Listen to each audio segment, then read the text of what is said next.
Sharing Christ like you do, you're a walking prophecy, yeah. No one bold like you, roar like a lion. Wife who walks in power, you're a walking prophecy, yeah. Welcome. My name is Yudi Huntington, and you're listening to the podcast From Hurt to Healed. Thank you for tuning in. Hey everybody, welcome to my first episode. Thank you for coming in. Thank you for sitting down with me and listening to a little bit of my story. And that's exactly how I'm going to kick this off. I'm going to share with you my story. I'm going to start from age 9 because that's when my major life decision happened. At 9 years old, I'm telling you what, I had a big life decision to make. So it was me, my mom, and my sister. And I remember my mom crying and laughing at the same time. And I had no idea what that was all about. But I remember that feeling when I saw my mom. She was laughing and crying, and I knew that it was such a joyful moment for her. I was 9 years old, and the man who was in front of us was having us recite this prayer. And it was a little bit something like, Jesus, come into my heart. My life belongs to you. And so I was 9 years old. I gave my life to the Lord. And from there, it was a journey, a beautiful journey. There was a lot of bumps in the road, but it was a beautiful journey. And so I was 9 years old. I gave my life to the Lord at a wonderful church in Porterville, California, Palabra de Victoria, Word of Victory Church. I remember wanting to be in church every day, all day. I just wanted to spend time in God's presence. I had a journal and a Bible, and I would write my scriptures in this journal. I just remember wanting to know more about what this book had to offer. I was 9 years old. Well, fast forward, I'm 12 now. And I started rebelling. Your girl started smoking weed. Okay. I think I was in 7th grade. It was early in the morning. It was foggy on the east side of Porterville, California. And I was out in the field with a whole bunch of other people and just smoking weed. For the first time, I was 12 years old. And then, I started ditching school and just doing the rebellious stuff, right? And so now I'm 15 years old. I started going to parties, drinking, doing meth, got into vehicles with people I didn't even know. Listen, your girl was not smart. She did a lot of things that were stupid. And I do not advise anybody to get in a vehicle when you're 15 years old and grown men picking you up. Okay, that's not a good idea. And so me and my friends, we would do that. We would just go down the street on a Friday night or even before school on a Monday morning, and we would just walk and people would pick us up and we'd go party with them. It just was ridiculous. For a 15-year-old, she had the time of her life. Free beer, free drugs, didn't have to go to school, meeting new people. For an extrovert, that was great. Anyway, also dangerous. So thank you, Jesus, keeping me safe. And so in high school, that's what I did. That was my entire life, doing that type of stuff. But the wild thing about this is I was also in this club in high school called PAB, Partnership Academy of Business, or something like that, which prepared the students for business after graduation. And so one day at school, some girl asked me what my plans were after graduation. I was like, I'm gonna get me a good job and I'm gonna party hard for a good year. Literally, that's what I wanted to do. And guess what? I did it. So now, fast forward, I'm 19 years old and 3 weeks working at Eagle Mountain Casino, I got in a bad wreck. I was driving really fast because I was late to work because I decided to go out to drink and party until super late. I woke up very late. I worked swing shift. So swing shift was from 4 to midnight, and I woke up late. And so I got in my car. I was hungry, so I went to McDonald's on the east side of Porterville, and I got me a number 3, or I don't know, whatever number where you get nuggets. And so I was eating and driving at the same time. And listen to this.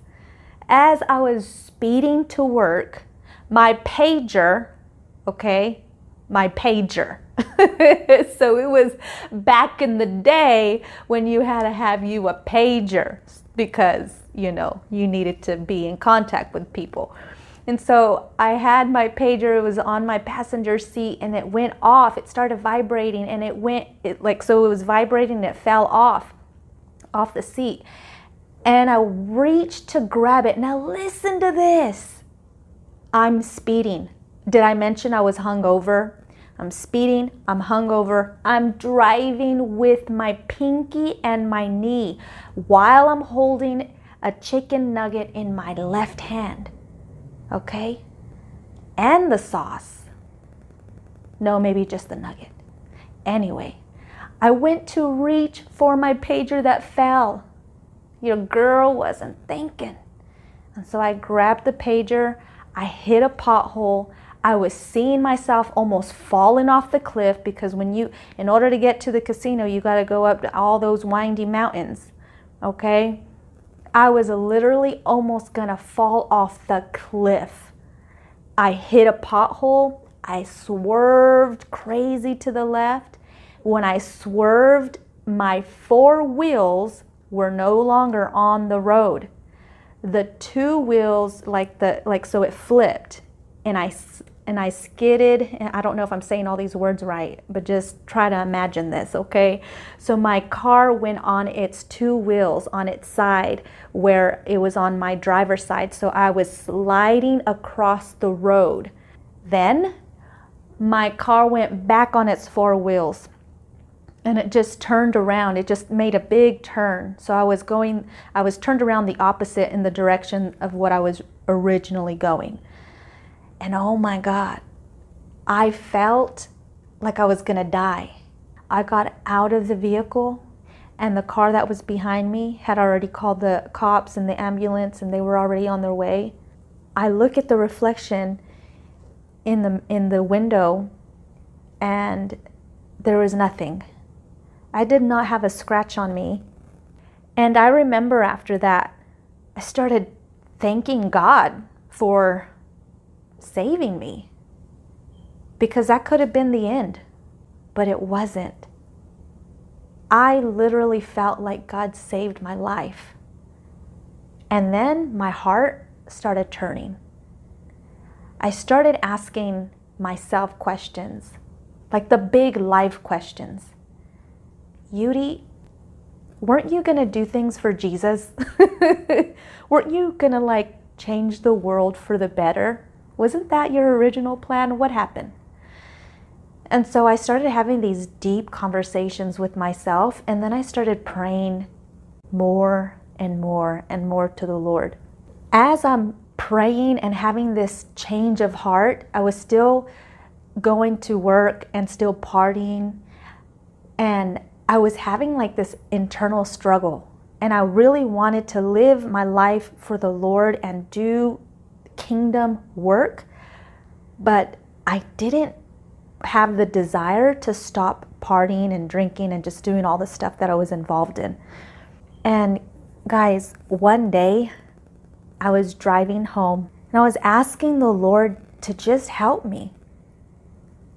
And in my vehicle, I was weeping and I was asking God, help me. Help me to live right.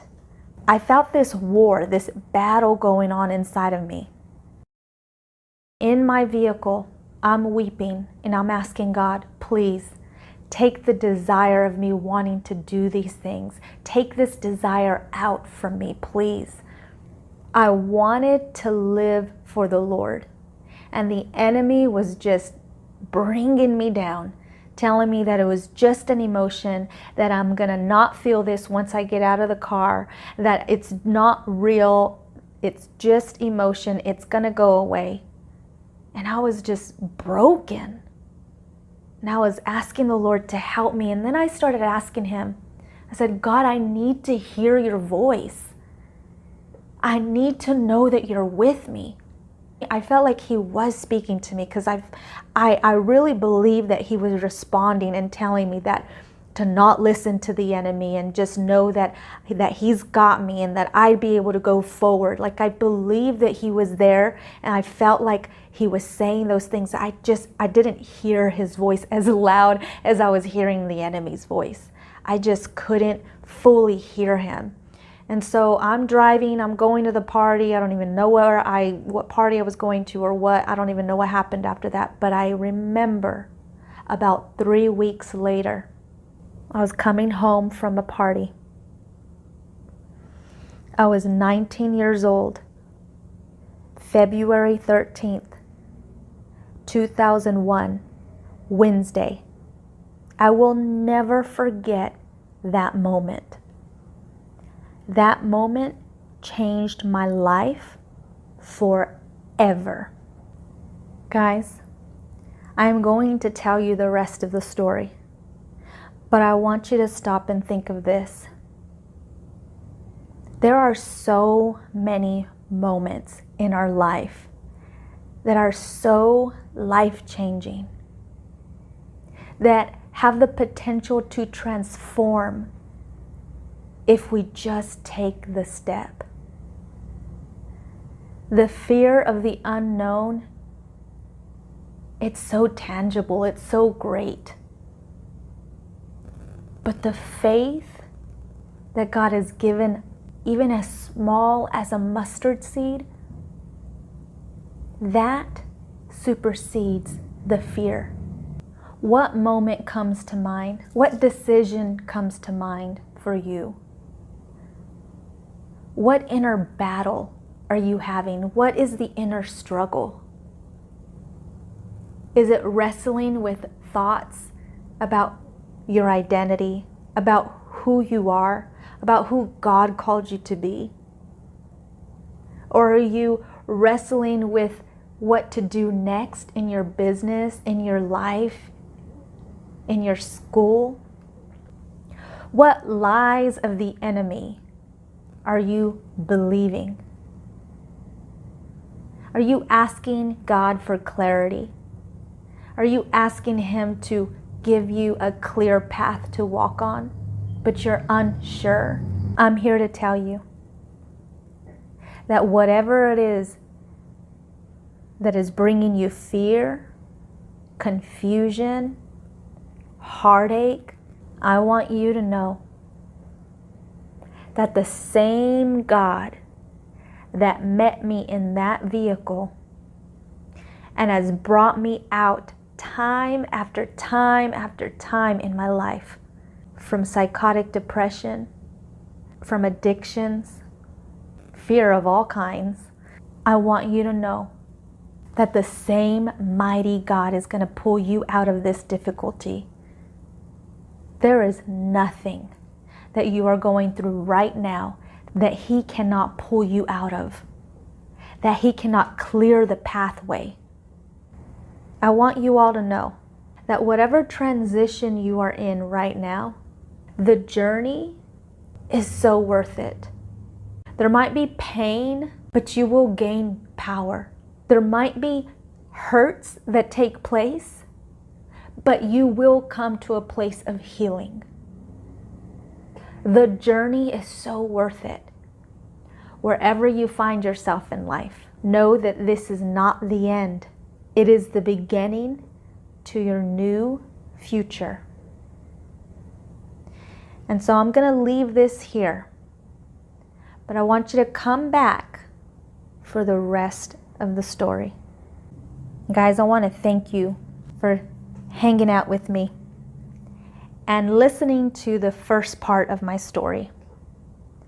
Of course, it's not the end. I want you to come back and meet with me again on Friday. I hope you enjoyed this so far. If this has blessed you, please share it. Send the link to a friend. So stay tuned for the rest of the story.